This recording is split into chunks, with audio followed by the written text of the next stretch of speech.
Assalamualaikum warahmatullahi wabarakatuh. Asyhadu an la ilaha illallah wa asyhadu anna Muhammadar Rasulullah. Alhamdulillahi rabbil alamin. Alhamdulillahilladzi jama'ana fi hadzal masjid wa fi hadzal qa'ah al-mubarakah wal munawwarah. Wassalatu wassalamu ala sayyidina Muhammadin wa ala alihi wa sahbihi ajma'in. Subhanaka la ilma lana illa ma 'allamtana innaka antal alimul hakim. سبحانك لا علم لنا إلا ما علمتنا إنك أنت العليم الحكيم اللهم فقهنا في الدين وعلمنا التأويل. Alhamdulillah, sekarang kita lanjut ke kajian kita yang kedua. Saya berharap semuanya masih semangat, ya masih semangat. Kalau ngantuk silakan tidur. Ini di depan luas, silakan tidur. Mau maaf Umi Eli, boleh naik ke atas Meli? Ya, Masya Allah. Alhamdulillah, ini patut kita ucapkan terima kasih kepada panitia kolaborasi antara Riba Nuraniyah dengan masjid kita ini, masjid yang tercinta, Masjid Raya Cinere, membahas tentang tema yang berkaitan dengan akhir zaman. Sebelumnya kita bacakan Al-Fatihah untuk baginda kita Nabi besar Nabi Muhammad sallallahu alaihi wasallam, untuk para guru-guru kita dan khusus Imam Abu Dawud, Imam Sufyan Ats-Tsauri, Imam Al-Ghazali pemilik kitab Qiyamul Sa'adah Muttaqin, kitab Al-Inba' Al-Aqthiyah. Siapa nih karyanya nih? Siapa biayuna? Ya, Al-Fatihah. A'udzu billahi minasyaitonir rajim. Bismillahirrahmanirrahim. Alhamdulillahirabbil alamin, arrahmanir rahim, maliki yaumiddin, iyyaka na'budu wa iyyaka nasta'in. Ihdinas siratal mustaqim, siratal ladzina an'amta 'alaihim ghairil maghdubi 'alaihim waladdallin. Amin ya rabbal alamin. Mari sama-sama kita khusyukkan, kita tenangkan kalbu kita. Kita sama-sama mendengar nasihat-nasihat dari Imam As-Sufyan Ats-Tsauri qaddasallahu sirrah. Kenapa Imam Sufyan Ats-Tsauri? Tadi pada hadis yang dibaca oleh Abu Ya'razi Hashim tentang hadis-hadis Imam Al-Mahdi, nama beliau menjadi salah satu periwayatnya. Jadi Imam Abu Dawud terus ke atas, di sana ada salah satu silsilah, salah satu sanadnya di sana bertemu dengan Imam Sufyan Ats-Tsauri. Jadi kalau di modul ini kalau melihat nama Sufyan apa nih Sufyan Ats-Tsauri? Sufyan Ats-Tsauri itu Amirul Mukminin fil Hadis. Amirul Mukminin fil Hadis. Amir Mukminin itu apa? Pemimpinnya orang beriman dalam ilmu hadis, dalam hadis Nabi yang berasal dari Kufah. Wafat beliau tahun 1161 Hijriah. Berarti salaf. Masuk salaf Pak ya? Pak Dokter salaf. Salafi dinisbatkan kepada salafi. Kita pun meskipun brand salafi sudah diambil oleh saudara-saudara kita, selama kita masih bertumpu kepada Al-Quran dan hadis, kepada hadis-hadis Nabi Muhammad SAW, kepada pendahulu-pendahulu salaf, itu salafi. Maka brand salafiyah itu lebih dahulu oleh ulama-ulama kita, bangunlah pesantren salafiyah, itu lebih dahulu. Tapi nggak tahu tiba-tiba kayak semacam direbut gitu. Semacam direbut nama salafi itu. Nggak masalah. Tidak ada orang merebutkan sesuatu yang buruk, tidak ada. Pasti orang merebut sesuatu yang baik. Berarti salafi baik kan? Ya, nama salafi itu baik kan? Baik. Objek salafi baik kan? Ilmu-ilmu salaf baik. Ini salaf bukan salaf buat sakit kepala, bukan. Salaf ya. Salafah. Imam As-Sufyan Ats-Tsauri ini, kalau kita baca biografi beliau ini termasuk, mohon maaf ya, di modul itu nggak tahu yang PDF, yang di print itu biografinya semua. Akhirnya kita membahas biografi jadinya. Tapi yang kita bahas insya Allah terkait dengan ilmu, tentang posisi ilmu dalam kehidupan kita, posisi ilmu dalam keimanan kita, posisi ilmu dalam keislaman dan ihsannya kita. Nah, ya. Nah, Imam Sufyan Ats-Tsauri secara ilmu zahir beliau seorang Amirul Mukminin dalam ilmu hadis. Secara spiritual beliau seorang wali kutub pada masanya. Cuma beliau Allah masyhurkan sebagai ahli hadis. Tapi Allah sembunyikan sebagai ahli sufi. Ada orang Allah masyhurkan sebagai ahli sufi, ahli tasawuf, tapi Allah sembunyikan dia sebagai ahli hadis. Ada orang yang Allah masyhurkan sebagai sufi, Allah sembunyikan dia sebagai ahli tafsir. Itu biasa. Bahkan saya pun sering berjumpa dengan dosen-dosen di UIN waktu itu pernah punya usaha buku, toko kitab. Dosen-dosen banyak belanja. Dosen itu, saya tanya, Bapak di kampus ngajar apa? Saya di kampus ngajar fikih, Ustadz katanya. Saya di kampus ngajar fikih, kata Ustadz itu. Tapi kenapa beli kitab tafsir? Nah, karena saya butuh penopang keilmuan fikih saya. Banyak lagi ada juga dosen fikih. Dia belilah kitab, suka membeli kitab tasawuf. Kenapa Bapak beli kitab tasawuf? Kan Bapak di kampus kan dosen fikih, jurisprudensi Islam. Kenapa beli kitab fikih? Kenapa beli kitab tasawuf? Karena saya butuh penopang keilmuan. Jadi ada orang yang secara akademis, dia konsentrasinya di mana, tapi di luar dia sebagai apa, itu ada. Buya Ar-Razi Hashim, kenalnya sebagai sosok apa? Hah? Tergantung yang kenal. Kalau Umi Eling, Buya Ar-Razi Hashim itu suamiku, kata beliau. Tadi di atas mau ke kamar mandi, kamar kecil. Ini tempat laki-laki, kata Buya Al-Domi. Ya, suamiku kan laki-laki, kata beliau. Umi Eling mengenal Buya Ar-Razi suamiku. Orang akademis, orang kampus mengenal Buya Ar-Razi adalah orang yang ahli akidah karena disiplin keilmuan beliau di akidah, filsafat dan akidah. Tapi secara non akademis, secara spiritual, justru beliau itu sudah lama menggeluti bidang tasawuf dibandingkan akidah. Umur 12 tahun, umur 13 tahun sudah terlibat dengan dunia pertasawufan. Umur segitu beliau sudah talqin. Saya umur segitu masih ngapain ya waktu itu ya? Masih balap sepeda pakai peci. Ya ini saya pakai peci memang udah budaya dari dulu, dari kecil, dari SD itu saya sudah demen pakai peci. Balap sepeda, BMX, mancing belut ke sawah pakai peci. Nggak tahu kenapa. Jadi saya itu kalau buka peci itu seperti perempuan biasa buka jilbab, biasa pakai jilbab, dibuka jilbabnya itu. Gitulah kira-kira tuh. Mau ke mall saya pakai peci, Bang. Tanya sama istri. Jangan ditanya, nggak usah. Nggak usah ditanya. Nah, tadi dari Imam Sufyan Ats-Tsauri. Baik, kita langsung saja menghemat waktu karena ini sesinya cuma satu. Maghrib nanti 5:53. Mudah-mudahan nggak ada sesi tanya jawab di final ya. Nah, kita langsung aja sampai 5:50 kita stop. Kita persiapan sholat maghrib. Saya akan mengaitkan kajian kita ini dengan kajian akhir zaman ini. Sebetulnya secara umum kitab ini tidak berkaitan dengan ilmu akhir zaman. Tentang eskatologi, nggak ada kaitan sebetulnya. Tapi yang namanya mau'izah, nasihat, kemanapun bisa ditarik. Nasihat bisa ditarik kepada dunia politik. Nasihat bisa ditarik kepada ilmu sosial. Nasihat bisa ditarik ke ilmu medis. Nasihat bisa ditarik kepada ilmu eskatologi, ilmu akhir zaman. Nasihat bisa ditarik kepada ilmu forensik. Nah, ini kalau ada aparat di sini, saya pernah punya kitab yang punya kitab tentang forensik. Ini kitab. Jadi pas orang-orang yang masyarakat umum bertanya, ini kitab tafsir ya? Ini Al-Quran ya? Bukan, ini kitab forensik. Kan kalau udah tulisan Arab, dipikirnya kan agama gitu loh. Ya doa-doa, zikir-zikir, sholawat gitu.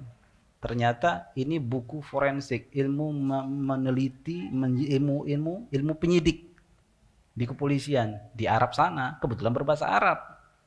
Gimana caranya, ini kalau ada mobil nih, ada jejak di tanah, ketebalan apa? Sirip-sirip ban mobil. Kemudian dia menciptakan jejak. Kemudian ada sirip-sirip jejaknya itu tingginya berapa, umurnya berapa nih, berapa hari, udah sampai mana nih, orang bisa diukur di situ. Itu ilmu forensik. Ilmu kewalian juga begitu. Mirip ya. Penting nggak kita mengetahui bab akhir zaman ini? Kata siapa? Penting nggak kita mengetahui tentang akhir zaman?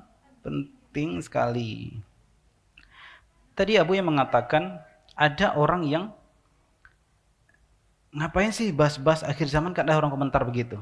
Saya pun pernah ditanyai begitu oleh seseorang teman. Ngapain sih kita bahas tentang imam-imam akhir zaman, Imam Al-Mahdi? Ngapain sih kita berharap Imam Al-Mahdi cepat muncul? Bukankah ketika Imam Al-Mahdi mengharapkan munculnya Imam Al-Mahdi itu sama saja kita mengharapkan terkuburnya Al-Quran? Ini cara pandangnya agak keseleo ini. Kenapa? Kapankah Imam akhir zaman itu muncul? Bahkan diriwayatkan ketika Al-Quran bagaikan sudah terkubur ya. Kalaupun dibaca hanya sebatas lisan, tidak sampai di kolbu. Tahfiz, banyak tahfiz, tapi tidak sampai di kolbu. Itu dimaksud dengan Al-Quran terkubur. Berarti menurut logika teman saya tadi, berarti mengharapkan Imam Mahdi muncul, cepat munculnya, berarti sama saja mengharapkan cepat munculnya masa Al-Quran terkubur. Bukan begitu logikanya. Imam akhir zaman itu untuk apa? Dia ngapain di sana? Kan untuk menjadi kontra Dajjal. Maka jangan bahasakan khawatir dengan kemunculan sang imam, tapi khawatirlah dengan munculnya sang Dajjal itu. Jadi kebalik, kenapa Imam Mahdi jadi gitunya gitu. Nah, jadi sang Dajjalnya itu. Betul bahwa ketika Dajjal Kabir, Dajjal Akbar itu muncul, semuanya sudah, Al-Quran itu sudah hilang di permukaan. Sudah hilang di permukaan kolbu setiap orang mukmin. Tinggallah orang-orang yang khusus. Maka muncullah sang imam nanti untuk membangkitkan kembali. Bahkan Sidi Syekh Ibn Arabi pernah mengatakan, imam akhir zaman pada masa beliau itu nanti semuanya akan kembali kepada Al-Quran dan Sunnah secara murni. Bagaikan dulu pada masa Rasulullah tidak ada madhab sahabat, maka pada imam akhir zaman pun tidak ada lagi madhab fikih. Kalau sekarang kita memiliki mental fanatik madhab, dikhawatirkan jika muncul, jika kita hidup pada masa sang imam itu, dikhawatirkan kita akan memusuhi beliau. Kenapa? Kita merasa tersaingi oleh orang yang menganggap tidak boleh ada lagi mazhab. Kenapa? Karena sang imam itu pewaris mutlaknya Rasulullah. Pewaris mutlak Rasulullah, ilmunya ilmu Rasulullah. Itulah maknanya di hadis baca Abu ya tadi. Ismuhu ismi, wasamuhu wasami, sumuhu sumuwi, begitu. Ilmuhu ilmi, ma'rifatuhu ma'rifati. Ma'rifatnya ma'rifatku, ilmunya ilmuku. Gitulah kira-kira makna tersirat dari hadis Rasulullah sallallahu alaihi wasallam. Ketika sudah muncul sosok itu, maka tidak boleh ada lagi mazhab. Bahkan dikhabarkan oleh Imam Ibn Arabi dalam Futuhat Makkiyah, beliau mengatakan ketika Allah perjalankan kepada masa depan. Tadi Buya pernah menyampaikan bahwa ada seorang wali Allah itu yang Allah perjalankan ke masa lalu atau ke masa depan.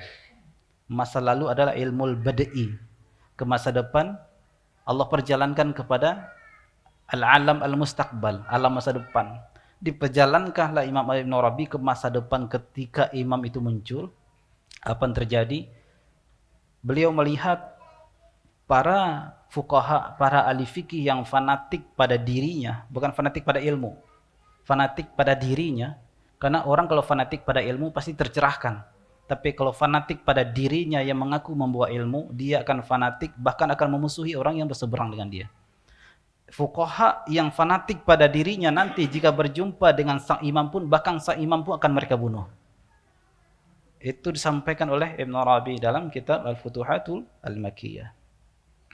Itulah pentingnya kita mengetahui tentang ilmu tentang akhir zaman ini. Maka Sayyidi Syekh Sufyan Ats-Tsauri Al-Imam mengatakan, ini kalau ada PDF-nya ini sebetulnya halaman 124 ya. Halaman 124.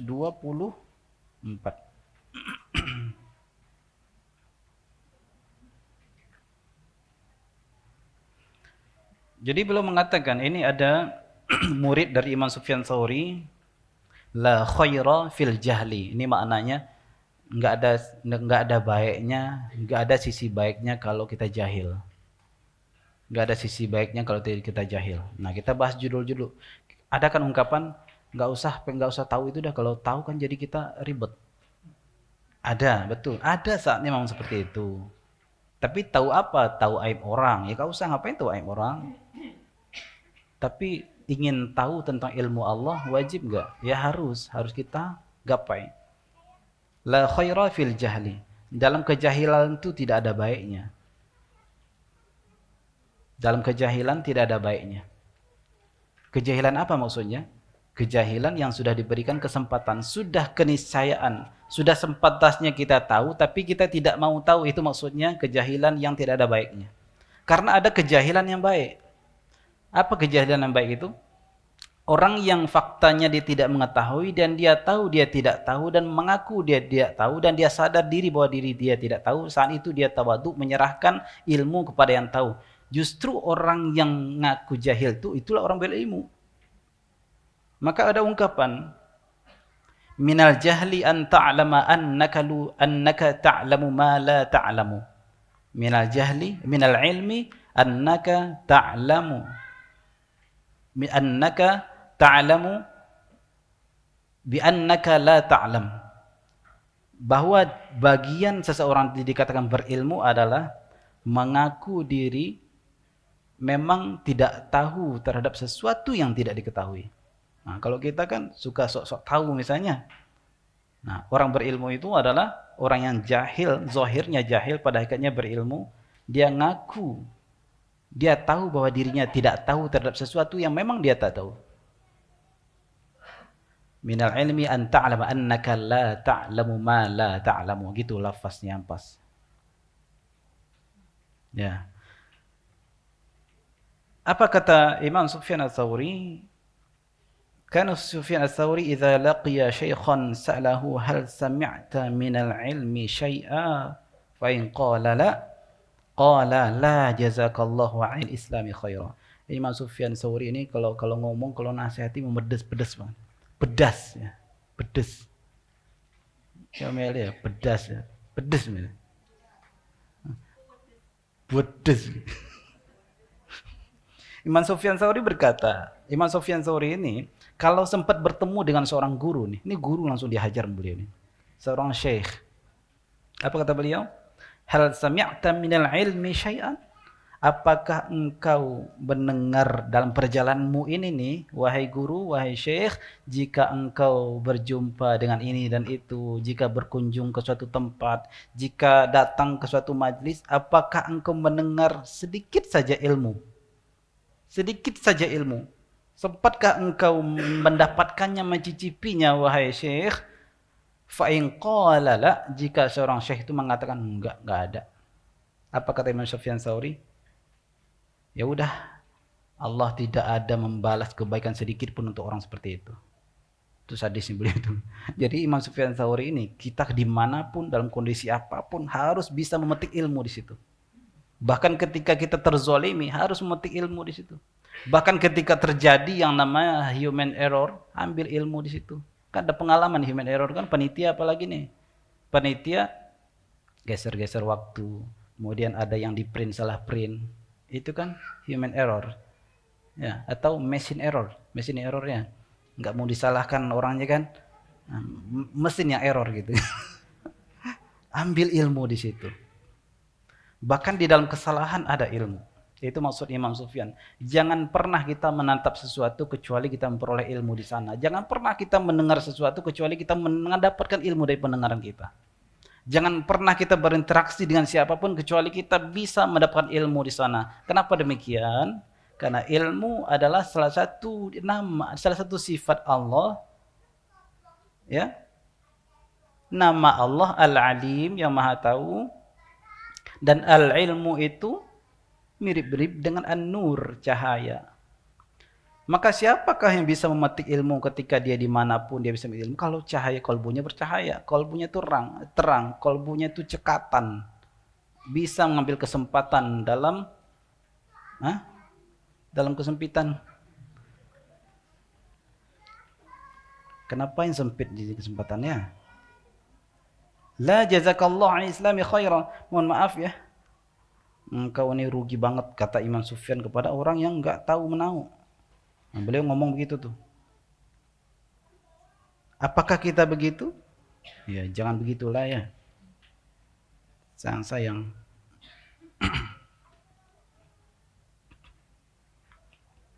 Yarfa'illahu alladhina amanu minkum walladhina utul ilma darajat. Allah angkat orang-orang yang mengemban ilmu Allah. Yarfa'illahu alladhina amanu minkum. Allah angkat derajat orang yang yakin kepada Allah. Waladzina utul ilma, orang yang diberikan ilmu. Maka enggak ada istilahnya zahirnya kayak kita yang datang, tapi pada hakikatnya kita utuh, didatangkan, diberikan. Apa buktinya ilmu itu didatangkan? Buktinya adalah betapa banyak orang yang duduk pada waktu yang sama, di tempat yang sama, mendengar dari sosok yang sama, ternyata penerimanya beda. Dan ternyata ada yang enggak tahu apa-apa. Dan ternyata ada yang tidak membawa apa-apa. Bahkan ada orang yang hanya mendengar satu kata dari yang menyampaikan, yang ditangkap olehnya banyak kata, banyak makna. Itu membuktikan ilmu itu utuh, diberikan. Maka tidak semua akan di kelas itu ranking 1. Enggak ada? Enggak semua di kelas itu ranking 1. Kalau ranking 1 semua, kayaknya susah deh. Kecuali kalau udah di kampus ya. Kecuali udah di kampus, IPK bolehlah sama semua. Tapi tetap saja ketika penghargaan pas wisuda harus ada yang terbaik. Nah, itu sebetulnya apa maksudnya? Bahwa daya serap ilmu itu beda-beda. Hasbal isti'dad, tergantung daya terima, daya wadah yang ada di kolbu kita. Termasuk ini kajian eskatologi, ini kajian ilmu akhir zaman ini. Kalau kita sudah mental block. Apa mental block? Sudah ya, apa sih gunanya? Nah, itu mental block itu. Wah, enggak aktual, enggak nyata. Udah jelas sekarang kita menikmati yang ada saja, ngapain sih bahas-bahas gituan? Ya. Coba kita berpikir, Ibu, Bapak, kita berpikir nih. Kita mudah terjebak dengan fasilitas yang ada. Tanpa kita sadari, kita sedang diarahkan kepada sebuah sistem, kepada sebuah skenario yang mungkin pada suatu saat jika skenario itu meledak, kita bakal kelabakan, bakal susah mencari pegangan kemana. Saat itulah rohani bertindak, saat itulah rohani menjadi andalan. Kita kepikiran nggak misalnya, dalam bab fulus aja, tadi saya pakai etol. Di etol itu saya kan berpikir ya, kenapa ini kan kita kalau pakai handphone NFC ya, buat top up-nya. Kalau nggak pakai ATM, kalau nggak ke Indomaret, Alfamart. Dari ATM ke sini aja, kita ngelihat wujud fulusnya nggak, duitnya nggak? Nggak. Kita masukin PIN, kita input saldo sekian, masukkan kartu flash, kartu apa misalnya kan, masukin. Tiba-tiba angkanya berubah. Kemudian kita tag lagi di pintu tol. Kelihatan nggak duitnya kita masukin di mesin itu? Enggak. Berpindah. Kita ambil manfaatnya. Ada nggak bendanya? Nggak ada kan? Sebetulnya angka-angka itu dikendalikan oleh siapa? Mesin perbankan.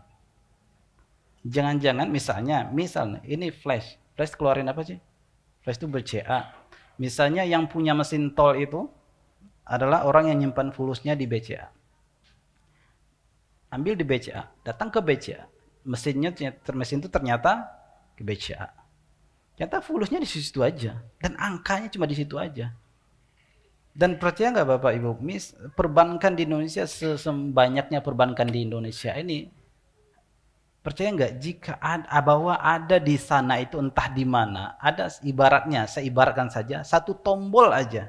Satu tombolnya untuk mematikan angka itu. Akhirnya seluruh dunia mati angkanya. Hilang manfaatnya. Allah Ta'ala alam, ini siapa nih yang di pusat sana yang punya kendali. Mungkin nggak itu terjadi? Nah, saya pernah sampaikan ke beberapa santri ribat. Kita semua diarahkan menggunakan air galon kan? Zahirnya itu memudahkan, tapi kebayang nggak kalau namanya air galon itu, apapun lah mereknya, kalau nama air galon ibarat ada satu keran utama kan? Gimana kalau seandainya pengendali keran utama mati semuanya, mematikan keran utamanya? Kita dapat air galon nggak? Kita bisa musuh-musuhan lah, bisa perang loh gara-gara air itu. Kenapa semuanya kok digiring menjadi air galon? Sampai-sampai orang yang sudah punya sumur pun pakai galon sekarang. Sampai-sampai di kampung halaman itu yang airnya boleh dikatakan bersih lah di lereng bukit, lereng gunung, pakai galon. Dan sekarang juga ada aturan menggali sumur itu tidak boleh kecuali dengan izin. Dan sumurnya harus sumur bor, nggak boleh sumur yang meter kali meter itu. Kalau namanya pakai mesin, berarti naiknya pakai listrik kan? Kebayang nggak kalau listrik itu dimatiin tombolnya oleh sebotase satu kelompok? Nggak bisa kita mengakses air. Galon pun sudah tidak ada. Akhirnya kita minum apa tuh?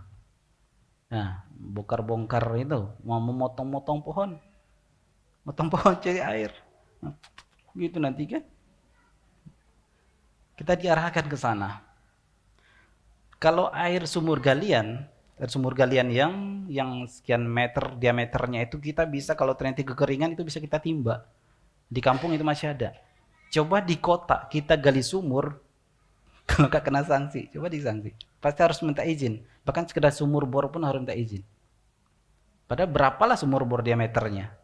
Yang jelas sumur bor itu kalau listrik mati kita nggak bisa timba airnya. Kenapa? Embernya gede. Embernya besar gimana mau nimba? Bahkan sumur bor lebih dalam dari sumur galian biasa. Bisa 20 meter, 40 meter sumur bor itu. Kalau sumur biasa karena 10 meter udah dapat airnya. Kekeringan bisa timba. Kita diarahin kemana ke sini?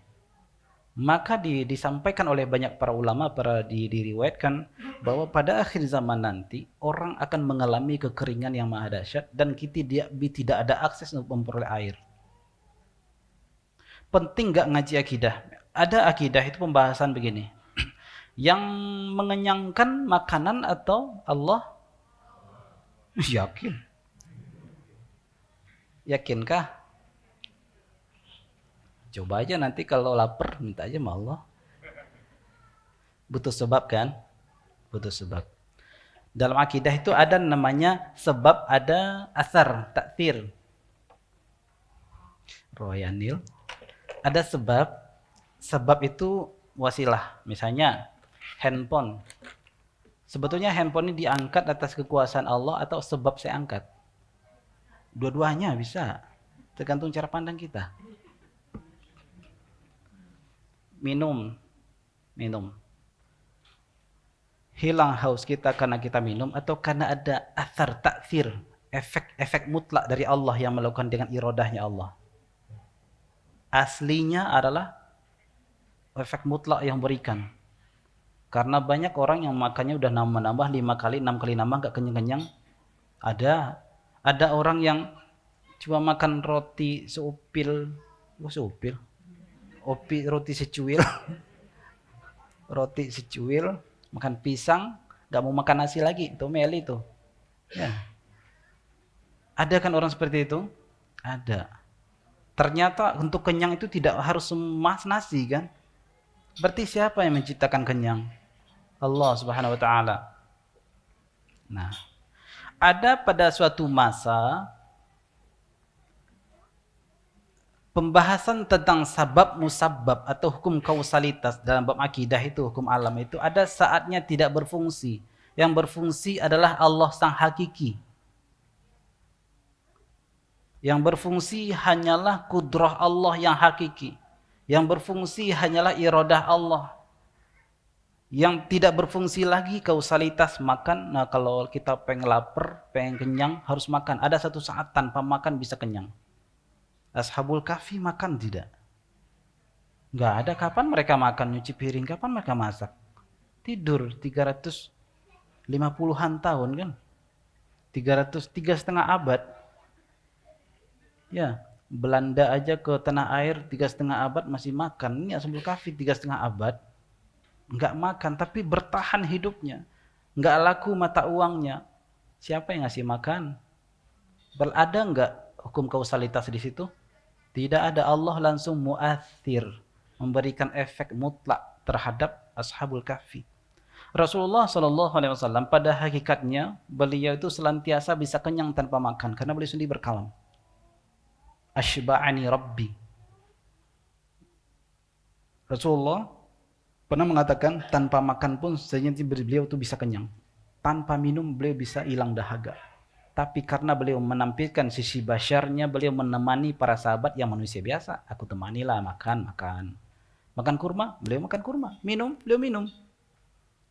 Ketika musim kekeringan, pada masa-masa Khandaq itu, terus kemudian ada mukjizat Nabi, keluarlah air di sela-sela jarinya. Rasulullah minum enggak?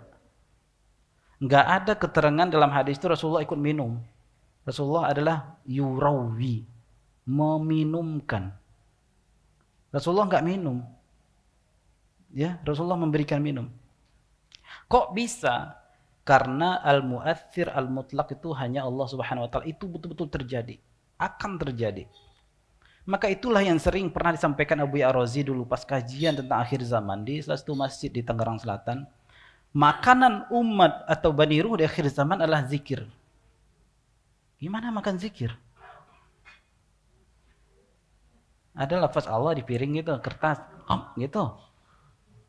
Makan zikir gitu. Minum zikir. Apa itu maksudnya? Dan itu betul-betul nyata, bakal terjadi. Cobain aja nanti. Mari kita sama-sama coba, insyaallah ya. Apa maksudnya? Orang yang dimaksudkan oleh Buya Razi nanti di akhir zaman, makanan umat itu adalah zikir, minumannya adalah zikir. Ketika seorang itu berzikir dengan haqqul yakin, Allah langsung sang maha tahu, sang maha kuasa memberikan efek kenyang pada orang itu. Allah langsung yang memberikan efek hilang dahaga pada orang yang kehausan. Kenapa? Sudah terkoneksi mutlak antara seorang hamba rohaninya dengan Allah Subhanahu wa taala. Itulah yang membuat ini membahasakan bahwa makanannya adalah zikir. Minumannya adalah zikir. Dalam akidah dibahas itu. Dalam akidah dibahas. Ada namanya hukum kausalitas, ada hukumnya hukum mutlak, hukum ta'thir namanya. Nanti di akhir zaman hukum ta'thir itu akan terjadi. Tanpa kausalitas, ta'thir itu akan terjadi. Ya. Wallahu taala a'lam.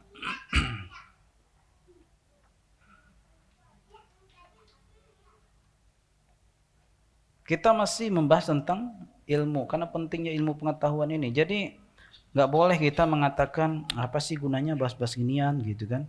Membahas ilmu-ilmu akhir zaman, nggak boleh begitu. Kita harus punya jiwa yang proteksi. Halaman 107 Imam Sufyan Tsauri mengatakan qala Sufyan basarul ainaini minad dunya wa basarul qalbi minal akhirah. Pandangan dua mata ini bagian dari dunia. Tatap mataku.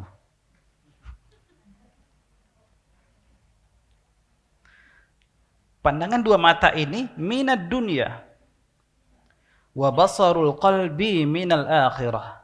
Pandangan kolbu itu pada hakikatnya adalah cicipan yang Allah turunkan di akhirat dimajukan ke dunia.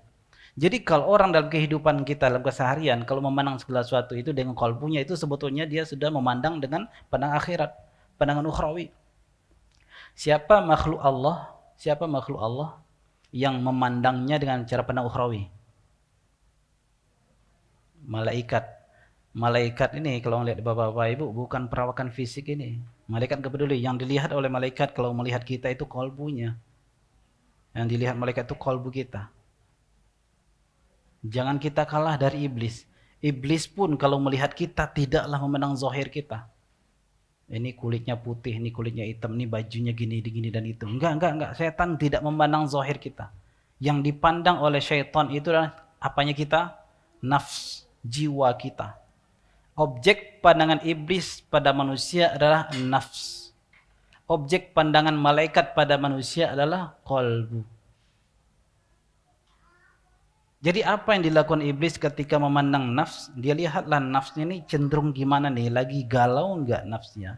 Lagi mudah dikoyak-koyakkah nafsnya? Ada celah enggak nafsnya? Maka di situ iblis akan bermain pada diri seorang hamba. Malaikat dan iblis saja jika memandang manusia bukanlah memandang zahir jasad kita.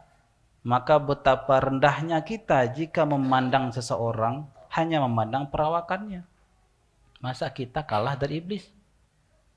Maka belajarlah mulai dari sekarang memandang orang itu memandang sisi batinnya. Kalau nggak kepandang gimana? Ya udah husnuzon pada diri. Kalau nggak bisa ngelihat sisi batin orang, ya udah kita husnuzon pada diri, husnuzon pada orang-orang. Ya jangan mudah terperdaya dengan tampilan-tampilan orang, jangan mudah terperdaya dengan sikap-sikap orang, kata-katanya. Nah, itu. Kita harus upgrade spiritual kita. Jadi apa kita Imam Sufyan? Pandangan mata ini bagian dari dunia. Kata Buya tadi empiris. Empiris. Pernah lihat payung bercahaya tidak Ibu? Bapak pernah lihat payung bercahaya enggak? Hah?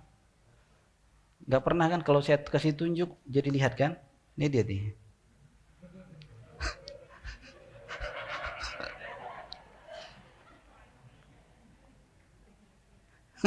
Tangkainya dicopot. Kayak payung, seperti payung, ya. Payung bercahaya gitu. Aneh kan, harus dibeli. Padahal payung di rumahnya bisa diginiin, kita pasang lampu. Ya. Nggak perlu pakai anggaran ya. Payung di rumah, pasang lampu gitu kan, diisi tangkai gitu. Ngarang lah kita ya. Wa innar rajula la yubsiru bi'ainihi fala yantafi'u bi basarihi. Ada orang yang memandang hanya mata zahirnya ini, wala yantafi'u bi basarihi, tidak menghasilkan apa-apa, tidak menghasilkan spiritual. Kenapa orang bisa mengakses spiritual dari berinteraksi dengan si fulan, si fulanah? Kenapa dia sedang menyambungkan mata batinnya dengan objeknya itu? Dia sedang mengaktifkan cara pandang batinnya dengan orang. Maka dia bisa mengambil faedah. Maka ada ungkapan-ungkapan, apalah orang ini. Nggak ada tampang-tampang alimnya, nggak ada tampang-tampang berilmunya. Karena lihat tampang, salah sendiri ngapain tampang? Ya, ditampar sekalian itu. Ditampang, nggak bisa. Itulah ar-rajul la yubsiru bi'ainihi. Ini halaman 17. Seseorang memandang dengan mata empirisnya ini, pandangan empirisnya tidak akan menghasilkan apa-apa kecuali yang empiris juga. Fala yantafi'u bi basari wa idza absara bil qalbi intafa'a. Jika dia memandang dengan kalbunya maka dapat mengambil manfaat. Apa hubungan dengan ilmu akhir zaman ini? Hubungan dengan ilmu akhir zaman? Perkembangan teknologi bagus nggak? Kalau kita melihat gedung tiap sebentar dibangun, ya, gedung dibangun, masjid semakin banyak berkembang, masjid lama diperbaikin, masjid tanah kosong dibangun masjid, gedung-gedung Jakarta pencakar awan, pencakar langit terlalu ketinggian, pencakar awan dulu, karena tiap pagi sering mencakar awan, cakar gitu, awan dicakar, ya. Apa Dubai, Burj Khalifah, di mana-mana ada apa namanya, tower-tower yang tinggi-tinggi itu. Kalau kita mengukur peradaban pada bangunan fisik, maka bangsa yang banyak bangunannya betul peradabannya tinggi. Amerika Serikat itu setiap ibu kota negara bagian itu punya gedung-gedung tinggi semua. Ke Indonesia, Jakarta, Surabaya hanya beberapa gedung-gedung tinggi. Di Medan ada beberapa. Paling Bank Indonesia cabang Medan, ya Bank Indonesia cabang Medan kan, cabang Sumatera Utara. Sumatera Selatan juga demikian. Surabaya, Jakarta yang banyak gedung. Coba kalau negara-negara lain di Tiongkok itu, hampir setiap kotanya itu punya gedung-gedung. Kalau kita ukur dengan materi, memang negara-negara yang punya gedung banyak itulah yang peradaban modernnya maju. Kalau kita pandang dengan basarul lain. Tapi kalau kita pandang dengan basar al-qalb, basar qalbu, basirah bahasanya itu, maka kita mengukur kemajuan itu bukan dengan itu. Tapi mengukur sejauh mana kita mengakses. Kita arahnya kemana nih? Saya tujuannya ngapain nih di dunia ini? Ya, kita ngapain nih? Ya, kita diskenariokan Allah untuk apa ini? Ngapain nih ibu bapak mau di sini? Daftar, capek, hujan lagi tadi kan? Ada apa? Coba setiap langkah kita pahami itu skenario apa yang sedang Allah takdirkan pada kita. Maka ada sebuah hadis, ini penting kita pahami, kita harus wanti-wanti terhadap hadis ini. Kullun muyassarun lima khuliqa lahu. Kullun muyassarun lima khuliqa lahu. Setiap orang itu akan dibikin mudah oleh Allah untuk melakukan sesuatu atau untuk mengatakan sesuatu atau bertindak terhadap sesuatu menuju takdirnya Allah catat dia sebagai apa nanti. Allah takdirkan si fulan ini menjadi hamba yang bahagia. Allah bikin perjalanan hidupnya itu mudah untuk mencapai kebahagiaan. Misalnya Allah takdirkan seorang hamba sebagai ahlul jannah misalnya. Atau kalau konteks akhir zaman ya, kalau konteks akhir zaman menjadi mahdiyin misalnya kan. Siapa sih yang gak pengen gitu kan? Tapi kan ujiannya berat. Konteks akhir zaman tema kita, kalau pembahasan akhir zaman tidak lepas dari pembahasan Al-Mahdi dan Mahdiyin dan Dajjal. Nah, siapa sih yang gak pengen? Nah, pengen. Nah, yang menarik adalah dalam pembahasan Mahdiyin ini, kenapa kok Buya mengangkat pembahasan ini dan saya hubungkan dengan bab keilmuan, dengan memandang fenomena dengan mata zahir atau mata batin. Apa tujuannya? Bahwa Allah itu punya skenario yang tidak dapat ditangkap oleh mata zahir. Allah punya skenario yang tidak dapat ditangkap oleh mata zahir kita. Bahkan tidak dapat ditangkap oleh logika kita. Logika kita cenderung menolak, apa sih gunanya? Nah, misalnya seperti itu. Kayaknya enggak deh. Tapi kalau kita terangi cahaya otak kita, pikiran kita dengan cahaya kalbu, kita pun akan membantu. Akal itu akan membantu menganalisa, oh benar nih ternyata. Bahwa apa yang dikatakan oleh yang basirah tadi, dibantu oleh akal untuk mencari narasi-narasinya, mencari premis-premis minor, premis mayornya, lalu muncul konklusinya. Itu akan dibantu oleh akal. Nah, jadi apa yang dipandang oleh mata fisik dengan melihat pembangunan ini itu berbeda sebetulnya dengan rahasia Allah. Allah ingin apa di balik itu? Berbeda sekali. Siapa sangka misalnya di tempat yang pusat kemaksiatan Allah titipkan di situ ada kekasihnya. Siapa sangka di sebuah negara misalnya, negara ini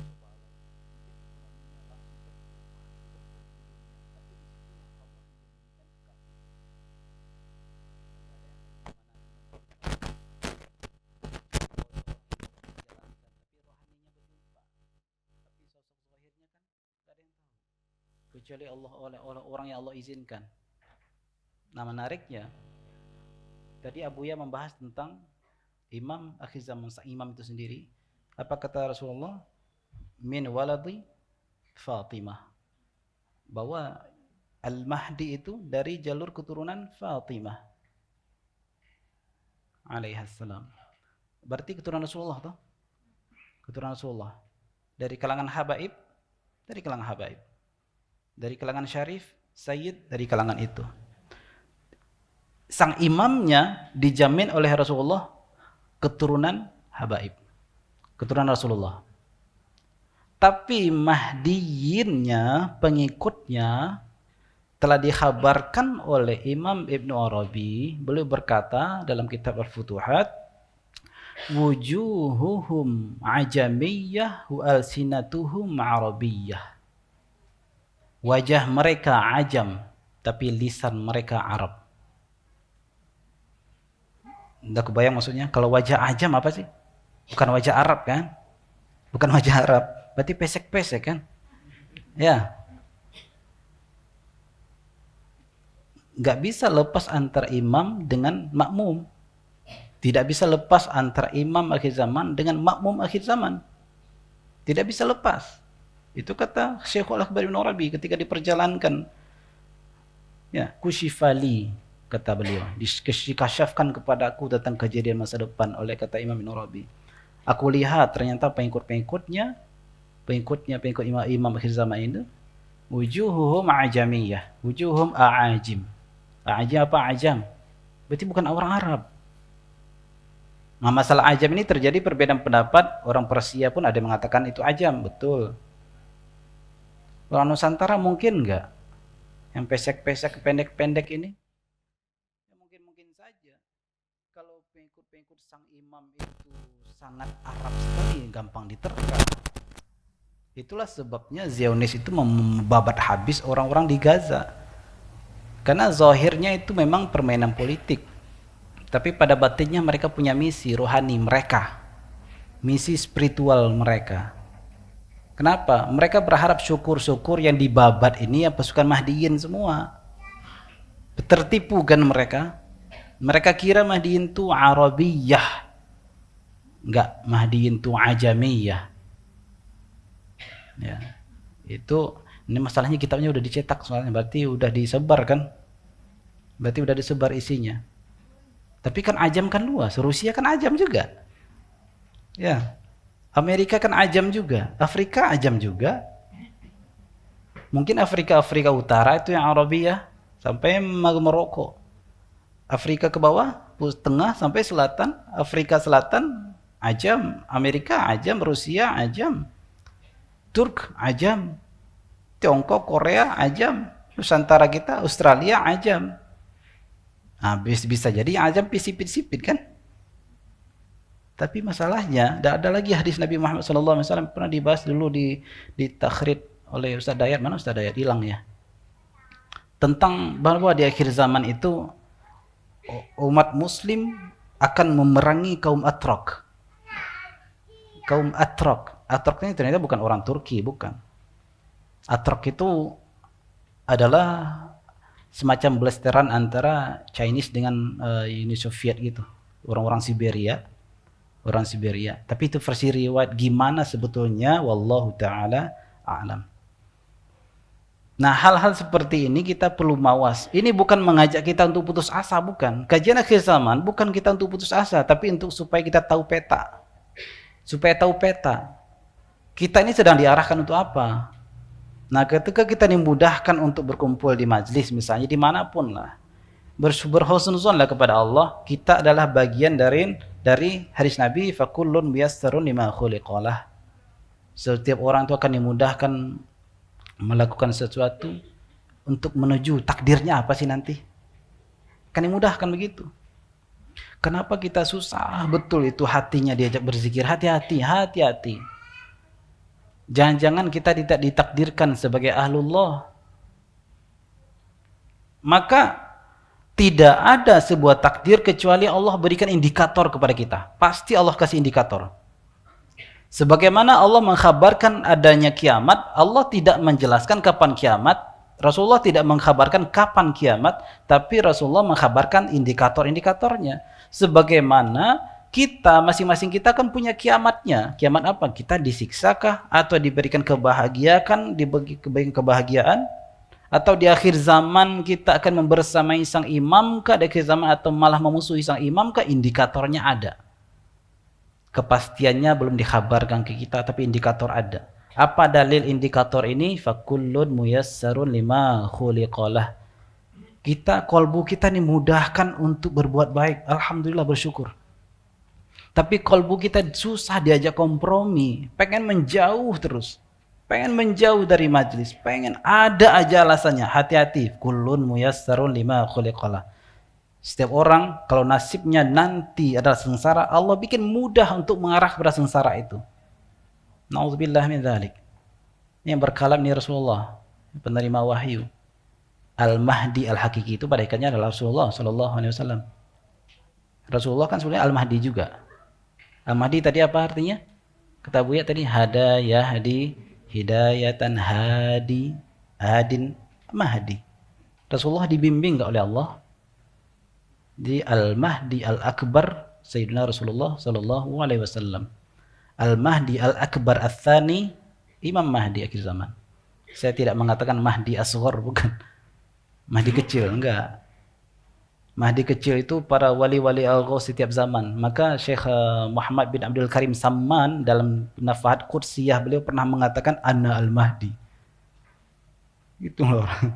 Beliau pernah, Syekh Abdul Karim Samman yang mendirikan Thariqah Sammaniyah, dalam sebuah nazom syairnya beliau menulis Ana al-Mahdi.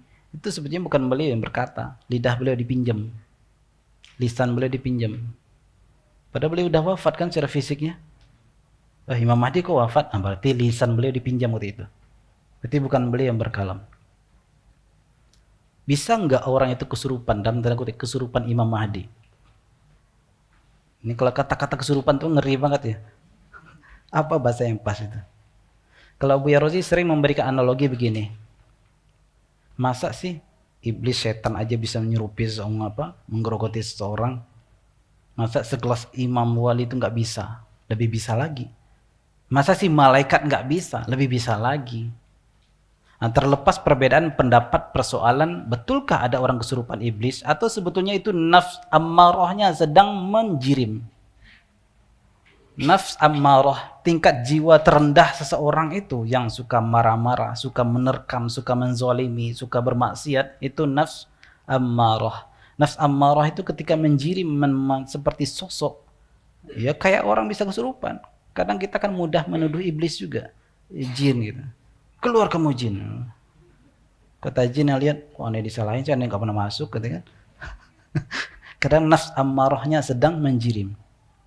Sebagaimana ada orang betul-betul baik, padahal yang baik itu bukanlah jasadnya. Yang menzohir itu nafs mulhamahnya terkadang.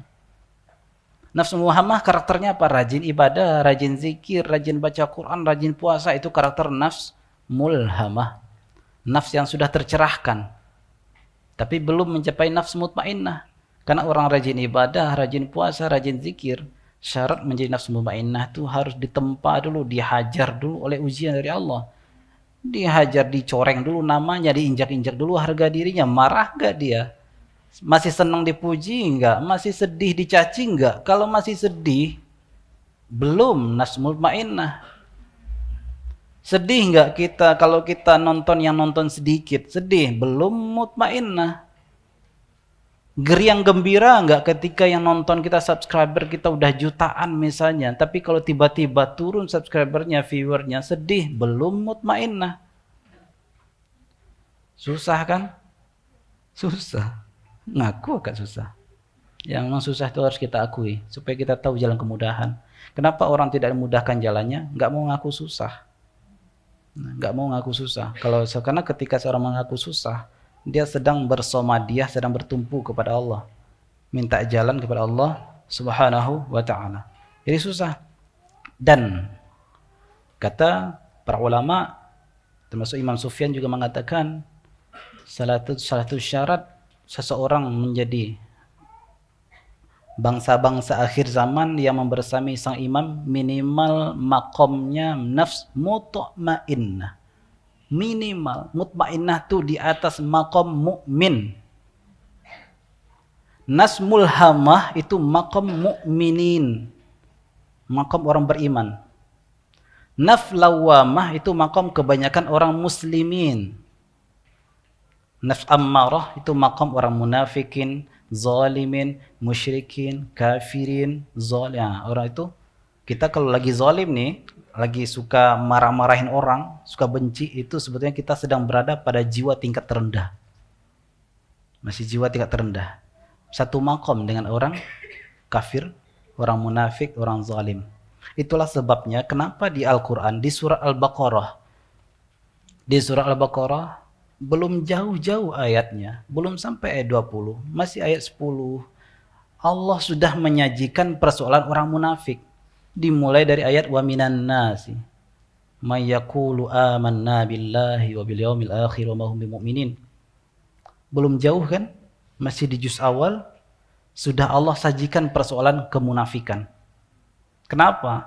Karena Al-Quran ini Allah turunkan kepada Sayyidina Muhammad SAW dan disebarkan oleh Nabi Muhammad untuk umat-umat beliau, tentunya yang muslim. Lalu disajikanlah kabar-kabar tentang munafik, disajikanlah kabar-kabar tentang orang kafir, disajikan kabar-kabar tentang orang zalim kepada orang muslim. Supaya apa? Karena pada diri orang muslim itu sangat berpotensi ada munafiknya, ada zalimnya, ada musyriknya. Karena sifatnya menghinggapi mereka nih. Jadi jangan kita katakan, ini kan ngapain sih Al-Quran bahas-bahas tentang munafik, orang kafir? Kita kan muslim. Lah iya, zahir muslim, tapi batinmu kadang munafik. Zahir kita mukmin, tapi batinnya munafik. Wa idza laqul ladzina amanu qalu amanna wa idza khalu ila syayatinihim qalu inna ma'akum innama nahnu mustahzi'un. Orang munafik berjumpa dengan orang mukmin, qalu amanna, ngaku dia beriman. Wa idza khalu ila syayatinihim, kalau sudah berjumpa lagi dengan setan-setan mereka, konco-konco mereka, inna ma'akum, kami bersama kalian kok. Kami dengan orang muslim itu cuma enggak adalah cuma rame-ramean doang, enggak ada asik-asik aja. Itu ciri orang munafik begitu. Kesana oke, di sini oke, tapi ke sini bicarakan ini, di sini bicarakan yang ini. Itu kata orang munafik. Orang muslim bisa terjangkiti ini. Pada orang muslim itu pada jiwa lawamah kebanyakannya. Kalau dia benar-benar dalam muslim, maka dia naik ke mulhamah. Jadilah dia mukmin, rajinlah dia ibadah. Karakter yang dibawanya adalah karakter malaikat. Demen ibadah. Sahihkah nisbat salat dia kepadanya? Sahihkah nisbat puasa kepadanya? Sahihkah nisbat baca Al-Quran kepadanya? Harus diuji dulu. Harus diuji dulu. Banyak orang sholat tapi sholat itu mengutuk dia. Banyak orang membaca Al-Quran tapi Al-Quran mengutuknya. Maka ada istilah hadis akhir zaman itu, yaqra'una al-Qur'ana wa la yujawizu hanajirahum. Mereka membaca Al-Quran tapi bacaan Al-Quran itu tidak sampai tembus kepada tenggorokan mereka, tidak tembus, tidak melewati tenggorokan mereka. Maksudnya apa? Tidak sampai kolbu mereka itu. Berarti Al-Quran hujjatun alaihim. Al-Quran menjadi penghantam mereka. Al-Quran kalau nggak sampai ke kolbu, kalau kata Gusani, lu pernah celoteh. Itu orang-orang Khawarij itu, kan Rasulullah mengatakan orang-orang Khawarij kalau membaca Al-Quran tidak sampai melewati tenggorokan mereka, ya kan? Terus Gusani bertanya, itu kira-kira makhraj hamzah mereka di mana ya gitu? Kira-kira di mana itu? Hamzah makhrajnya tenggorokan kan? Ha. Alif hamzah ha. Terus tenggorokan tengah ain ha. Tenggorokan atas atau langit-langit ke belakang kha dan ghain. Alif ha ain ha. Alif ha ain ha ghain kha. 6 huruf izhar. Ya. 6 huruf izhar itu yang makhrajnya tenggorokan di bawah apa? Hamzah sama ha. Itu kan tenggorokan. Terus bertanyalah Gusani, kira-kira orang Khawarij itu makhraj hamzahnya di mana?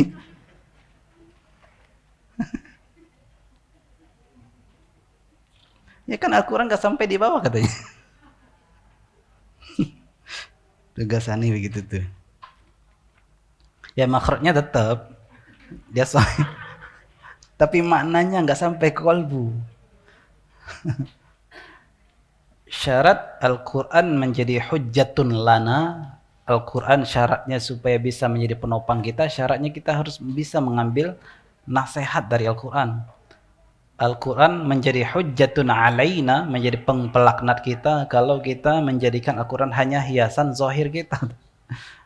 Ya, Imam Sufyan Tsauri, saking cintanya pada Al-Quran, beliau itu setiap hari harus melihat Al-Quran itu. Setiap hari beliau membaca Al-Quran. Imam Sufyan Tsauri, sama-sama ulama-ulama yang lain. Kalau beliau tidak sempat membaca Al-Quran, tidak sempat membaca buku Al-Quran, karena saking sibuknya, setidaknya beliau peluk Al-Quran. Coba deh bapak ibu di rumah punya Quran, peluk itu. Nikmat sekali peluk. Mungkin lebih nikmat dari meluk pasangan. Ya coba. Ntar coba ya, itu bukan ijazah tapi bukan. Jadi silakan diamalin. Tarik napas dulu, bismillah. Pegang Al-Quran, mushaf Al-Quran, peluk. Di dada kiri. Itu nikmatnya bukan main itu. Kalau saya merasakan nikmat, nggak tahu kalau bapak ibu ya. Mudah-mudahan lebih nikmat. Mudah-mudahan lebih nikmat.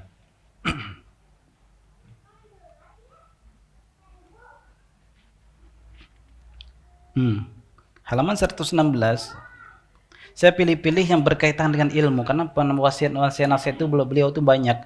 Ini kitab ini Mawaiz Imam Sufyan Tsauri ini disusun oleh Syekh Saleh Ahmad Asy-Syami, orang Syam.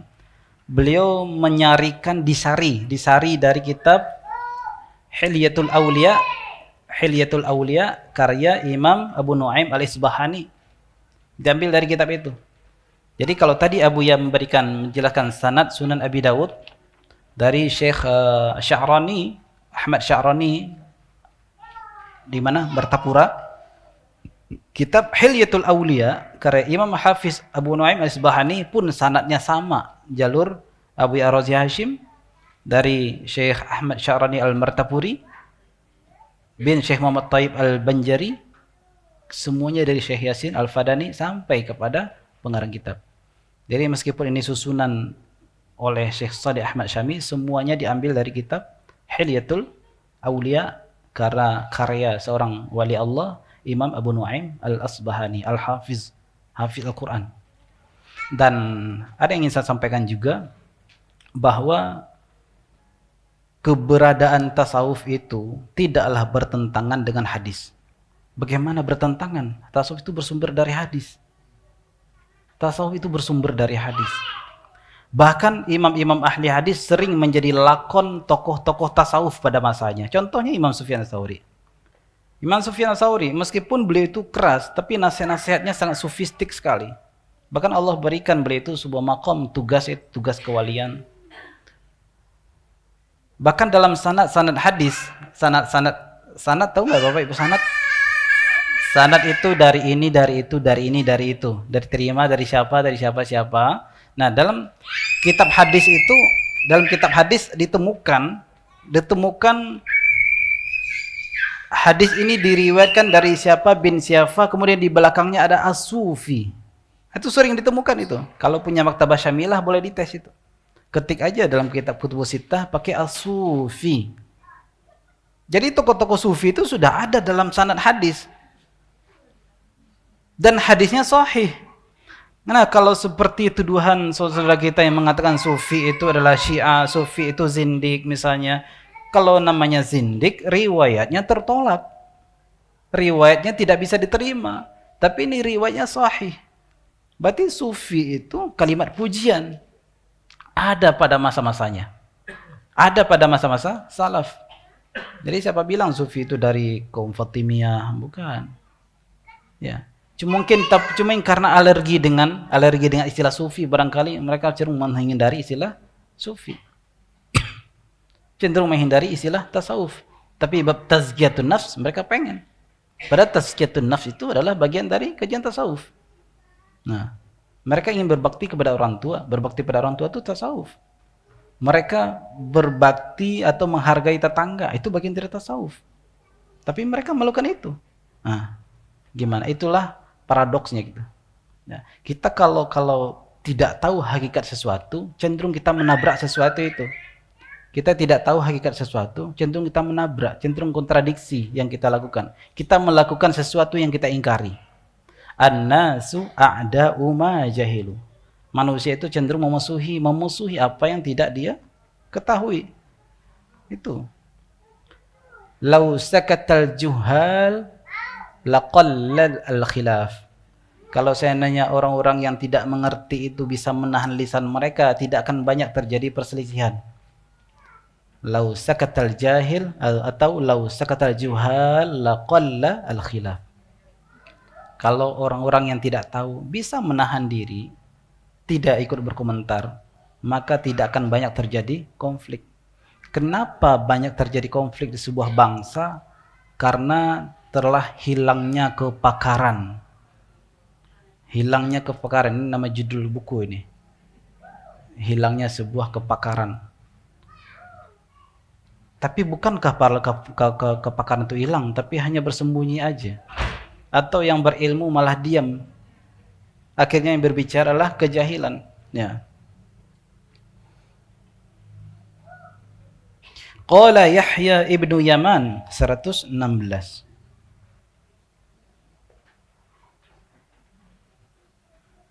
Ma sami'tu Sufyan ya'ibul ilma qattu wala man yatlubuh. Imam Sufyan Ats-Tsauri, kata Yahya bin Yaman, tidak pernah aku mendengar Imam Sufyan ini ya'ibu, menganggap aib sebuah ilmu.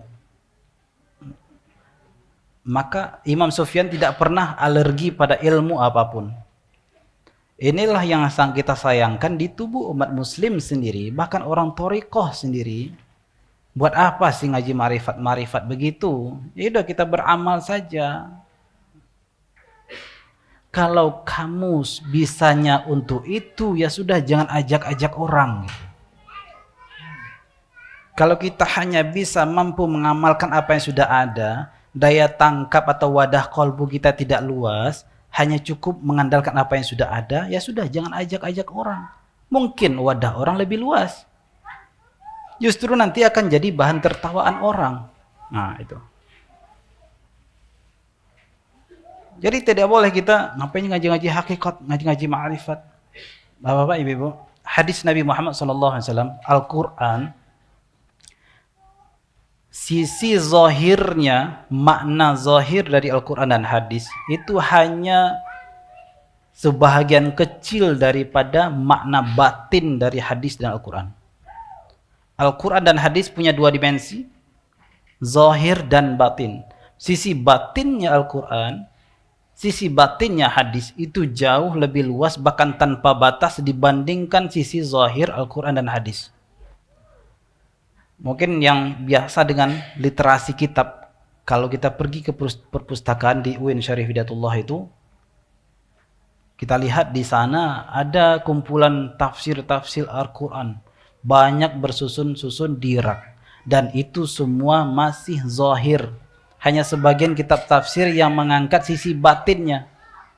Hanya sebagian kitab tafsir mengangkat sisi batinnya dari Al-Quran. Itulah yang disebut dengan tafsir isyari.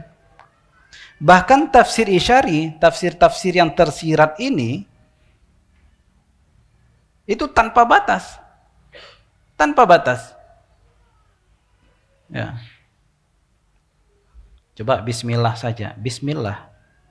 Bismillah dengan nama Allah. Saya pernah bahas dulu waktu di kampung sama Datuk Asal sama teman-teman dulu. Bismillah, kalau kita peka dengan pemaknaan bismillah itu ternyata yang dituju bukan nama zahir Allah itu. Tapi cara menerjemahkannya dengan namanya Allah, dengan namanya, kalau kita pantas, kalau kita boleh pinjam kata si, dengan namanya si Allah. Paham gak maksudnya? Berarti ada nama di balik nama itu kan? Ada nama di balik nama itu. Contoh, gunung yang paling dekat di sini, Gunung Gede, Gunung Pangrango, Gunung Salak. Kita tunjuk dengan nama gunung. Istilah gunung nama tidak? Gunung itu nama jenis. Jenisnya gunung. Ada 3 gunung di Bogor itu, Salak, Pangrango, Gunung Gede ya. Tidak salah ada 3. Ya, Marido ya. 3 ya. Dengan nama gunung itu, saya tunjuk gunung. Ini Bogor mana sih di sini? Kiblat di sana. Sini ya? Sini. Selatan. Betul, selatan. Kelihatan misalnya ada gunung dengan nama gunung itu. Saya udah sebut nama gunung. Apa nama gunung itu? Salak. Ada nama kan di balik nama? Bangunan. Bangunan sebuah nama enggak? Dengan nama bangunan ini. Apa nama bangunan ini? Ininya di bawah tempat kita nih. Aula. Itu aja sudah terjadi perbedaan kan? Aula, masjid. Cuman softnya menipu ini. Karpetnya kayak masjid kan? Maka kalau di atas haid, wanita haid nggak boleh tuh. Ya. Inilah uhillul masjida li haidin wala junubin. Aku tidak halalkan masjid bagi orang yang haid dan orang yang junub. Laki-laki pun kena, laki-laki junub nggak boleh masuk masjid. Jadi jangan merasa terzalimi, ibu. Masa sih wanita nggak boleh masuk masjid sama diskriminasi? Ya laki-laki juga sama. Kita udah temenan. Laki-laki berjunub pun nggak boleh masuk masjid, bu. Sama aja. Nah, inilah uhillul masjida li haidin wala junubin. Apalagi? Itu yang pendingin itu. Dengan nama benda itu. AC. Oke, kita tunjuk tuh yang di luar itu. Dengan nama besi besar itu. Namanya apa? Mobil. Dengan nama mobil itu, tunjuk lagi mobil apa itu? Mobil Abuya itu ya? Fortuner. Namanya Fortuner. Berarti ada nama dibeli nama kan? Namanya mobil. Iya, nama mobil itu apa? Fortuner. Nama produknya apa? Toyota misalnya kan. Gitu. Bismillah dengan nama Allah. Kalau kita peka jeli memaknai bismillah itu bukan lafaz Allah itu yang dituju, hakikatnya bukan. Tapi dihantarkan oleh nama Allah terhadap nama hakikatnya. Kalau lafaz Allah itu yang dituju dari lafaz bismillah, dalam lafaz bismillah, redaksinya enggak seperti itu. Bismilladzi huwa Allah. Atau bismi alladzi ismuhu Allah. Dengan nama sesuatu yang namanya adalah Allah. Betul Allah yang dituju. Betul lafaz Allah yang dituju namanya. Atau dengan nama sesuatu yang dianya adalah Allah. Betul di situ nama Allah yang dituju. Lafaz Allah. Tapi redaksinya bismillah dengan namanya Allah. Kalau kita bolehlah kita pakai si dengan namanya si Allah. Bertanya-tanyakah kita siapa nama Allah pada hakikinya? Maka ada nama di balik nama. Ada nama Allah sebelum Allah zahirkan nama Allahnya itu. Itu yang dimaksud dengan ayat Al-Quran itu ada dimensi zahir, ada dimensi batin. Baru bismillah saja ada dimensi batinnya. Baru bismillah ada dimensi batinnya. Zalikal kitabu la raiba fih, dibaca oleh Abu Ya Ar-Razi Hashim tadi. Zalikal kitabu la raiba fih. Ini konteksnya adalah jangan kita pernah meremehkan ilmu pengetahuan, jangan pernah alergi pada ilmu apapun termasuk ilmu isyari. Ilmu akhir zaman tidak boleh kita remehkan. Ilmu pengetahuan. Orang kalau Allah takdirkan mendapatkan kebaikan, dia Allah bikin dia cinta pada ilmu apapun. Allah bikin dia cinta pada ilmu apapun. Zalikal kitabu la raiba fih. Kata zalika itu dalam bahasa Arab isyarat untuk yang jauh. Zalikal kitab. La raiba fih. Sesuatu itu hebatnya Allah menggunakan lafaz zalika. Sesuatu yang jauh saja engkau tak boleh ragu. Kan pada hakikatnya Al-Quran itu kan dekat. Tapi Allah sengaja menggunakan zalika. Kitab itu kamu nggak boleh ragu. Yang jauh itu nggak boleh ragu. Tapi pada faktanya Al-Quran itu jauh tidak. Al-Quran itu dekat. Jika yang jauh saja engkau tak boleh ragu, apalagi yang dekat. Itu maksudnya zalikal kitabu la raiba fih. Kenapa Allah tidak katakan hadzal kitabu la raiba fih? Bisa kok Allah katakan, toh kita memegang Al-Quran, hadzal kitabu la raiba fih. Ini kitab la raiba fih. Semestinya itu yang digunakan Allah. Tapi Allah mengatakan zalika, yang jauh itu kamu boleh ragu, apalagi yang dekat. Itu maksudnya. Maka di manakah hadzal kitab? Kalau ahli tafsir secara zahir menjelaskan zalikal kitab di huluhul mahfuz. Itu ahli tafsir mengatakan, sebagian ahli tafsir mengatakan demikian. Ada juga yang lebih dari itu. Ada makna-makna yang lain. Zalikal kitab.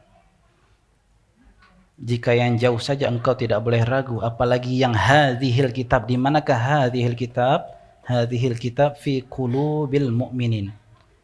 Kitab ini itu ada dalam kalbu setiap orang mukmin. Maka sebetulnya apa sih makna Al-Quran diturunkan itu kepada Sayyidina Muhammad sallallahu alaihi wasallam? Ketika Rasulullah melafazkan, setiap ada kasus Rasulullah melafazkan ayat Al-Quran, itu sebenarnya beliau ngambil dari dalam atau ngambil ke atas? Kok enggak turun ya? Gitu-gitu. Apakah begitu kan? Adakah hujan ayat? Enggak ada hujan-hujan ayat kan? Terlihatlah ayat, alif turun, ba turun. Enggak begitu kan? Rasulullah dari dalam. Berarti di mana pada hakikatnya Al-Quran itu? Dijawab oleh sebuah hadis. Cara pemaknaan hadis pun harus dengan pesan isyarat tersirat juga. Apa kata Ummul Mukminin Sayyidatuna Aisyah, wa fakana khuluquhu Al-Quran. Khuluq, akhlaknya Nabi zahir batin itu adalah Al-Quran. Akhlak itu muncul dari mana? Qalbu. Akhlak muncul dari qalbu. Berarti dalam qalbu Sayyidina Muhammad itu Al-Quran semua. Maka Rasulullah juga dikatakan juga Qur'anun yamshi. Bagikan Al-Quran yang berjalan. Ini kalau dipahami oleh orang-orang yang saklek dalam bab akidah, Al-Quran kan sifat Allah. Kok sifat Allah ada pada manusia dan berjalan-jalan lagi? Kok sifat Allah berjalan-jalan? Sifat Allah semestinya ada pada Allah, kok berjalan-jalan pada selain Allah? Nah itu, jadi ada fan keilmuan, konsentrasi ditaruhnya di mana? Nah itu cara Allah memberikan pemahaman kepada kita, kitab yang itu saja engkau tidak boleh ragu, apalagi kitab yang ini. Jadi sengaja diberikan lafaz yang jauh. Itu penekanan pada kita. Kalau bolehlah kita dikatakan, kalau bolehlah kita ungkapan kasar, betapa bodohnya kita masih ragu kepada Al-Quran yang sudah dekat. Betapa jahilnya kalian, padahal Al-Quran itu sudah dekat. Al-Quran lepas enggak? Al-Quran itu kalamullah. Al-Quran itu sifat Allah. Al-Quran adalah kalam Allah, perkataan Allah. Sifat Allah ada pada Allah.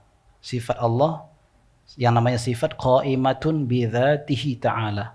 Sifat itu ada pada Allah Ta'ala. Artinya sifat itu la huwa hiya wa la ghairuhu. Sifat itu bukanlah Allah, tapi sifat pun tidak lepas dari Allah. Dan Allah pun mengatakan wa ana aqrabu ilaihi min hablil warid. Wa huwa atau wa ana? Wallahu. Allah dekat kepada hamba dari uratnya. Allah lebih dekat kepada hamba dari dirinya sendiri. Berarti jika Allah itu dekat kepada hamba, maka Al-Quran pun yang ada pada Allah pun dekat kepada hamba. Al-Quran kalamullah sifat Allah. Sifat Allah ada pada zat Allah. Kalau Allah itu dekat kepada hamba, maka Al-Quran pun dekat kepada hamba. Gitu cara memaknainya. Tapi hebatnya Al-Quran, dzalikal kitabu la raiba fi. Yang jauh saja engkau tak boleh ragu, wahai hamba, apalagi sudah dekat pada dirimu. Hadzal kitabu la raiba fi. Secara makna batinnya kita maknai hadzal kitab la raiba fi. Itu Allah sangat ramah sekali pada kita. Digunakanlah kata zalika. That and this. Zalika that. Hadza this. Apa that and this itu? Take and give. Jauh dan dekat. Ya, iya. Masya Allah.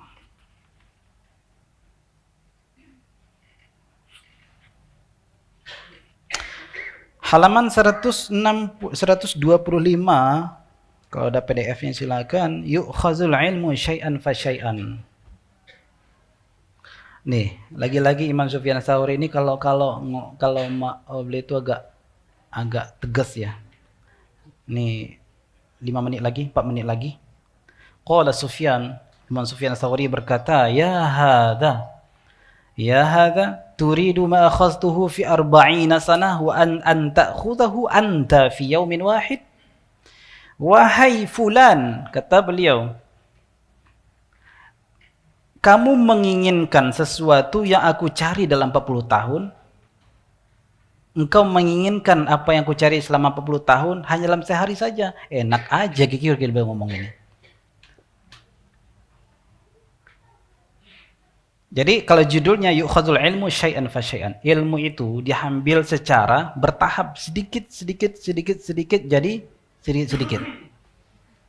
Ya kan? Sedikit jadi sedikit kan? Sedikit demi sedikit jadi bukit, dia biasa. Sedikit demi sedikit menjadi sedikit. Sedikit makan berarti banyak. Ya hadza turidu ma akhadtuhu fi 40 sanah wa anta ta'khudhu anta fi yawmin wahid. Enak aja ente ya. 40 tahun aneh ngaji. Ente cuma dapat 1 hari aja. Enak aja ente gitu. Tapi karena rahmahnya Imam Sufyan Tsauri diberikan jugalah. Karena rahmahnya Abu Ya Ar-Razi diberikan juga daurah. Ilmu akhir zaman tuh lama pembahasannya. Cuma dikasih 2 sesi. Besok lagi Abu Ya kan. Itu maksudnya syai'an fa syai'an, step by step. Ya. Karena perlu diselingi juga bahasa Inggris kadang-kadang orang tidak familiar bahasa Arab. Step by step, selangkah demi selangkah, ya. Syai'an fa syai'an. Nah, itulah adabnya kalau kita berguru itu. Sejatinya kita kalau berguru itu ikuti irama guru. Guru sedang mengarahkan apa ke kita, guru sedang menyajikan apa ke kita, terima aja, jangan loncat-loncat. Pernah nggak kejadian kalau seorang guru itu ngaji membahas kitab, lalu kita bertanya, nanti masih ada di belakang. Mungkin pernah ada yang bertanya dalam sebuah kajian, si guru misalnya pakai kitab atau membaca hadis. Ustadz, saya mau tanya tentang kasus gini masalahnya. Lalu apa kata ustadznya? Kebetulan ustadznya sudah membaca kitab semuanya. Tunggu, itu pembahasannya ada di belakang. Disuruh sabar. Jadi ilmu itu harus bersabar. Pada hakikatnya ilmu eskatologi, ilmu akhir zaman ini lama pembahasannya. Dan penyajian Abu Ya Ar-Razi Hashim di channelnya Masjid Raya Bintaro Jaya itu berjilid-jilid sampai digabung di kompilasi dari 11 jam 12 jam itu masih ada video 1 2 3-nya. Itu pun sudah dirangkum. Meskipun bentuknya beberapa kali pertemuan itu sebetulnya sudah dirangkum. Aslinya panjang perjalanannya. Ilmu akhir zaman ada ilmu pada tahapan ilmu yakinnya. Sekedar tahu. Sekedar wawasan.